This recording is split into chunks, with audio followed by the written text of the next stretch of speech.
প্রথমে শুটকিগুলোকে ভালোভাবে ধুয়ে তেলের মধ্যে ভেজে নিচ্ছি।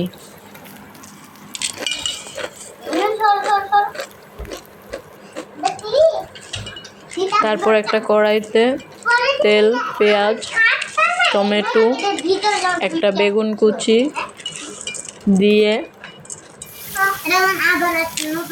এগুলোকে ভালোভাবে ভেজে নিব।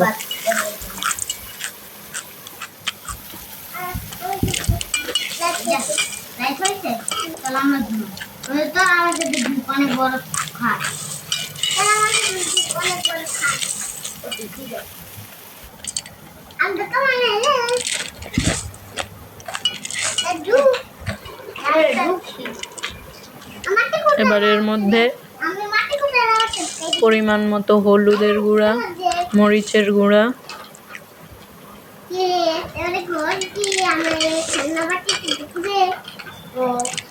একটু জিরার গুঁড়া, একটু ধনিয়া গুঁড়া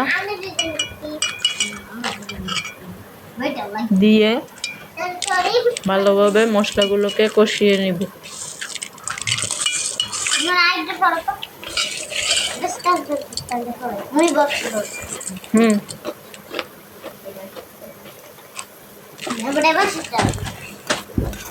এবার এর মধ্যে শুটকিগুলোকে দিয়ে সামান্য পরিমাণ পানি দিয়ে ঢাকনা দিয়ে ঢেকে দেব। তৈরি হয়ে গেল মজাদার শুটকি ভুনা রেসিপি। এভাবে শুটকি রান্না করে খেয়ে দেখবেন,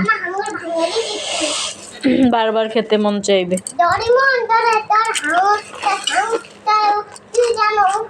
কালারটা কি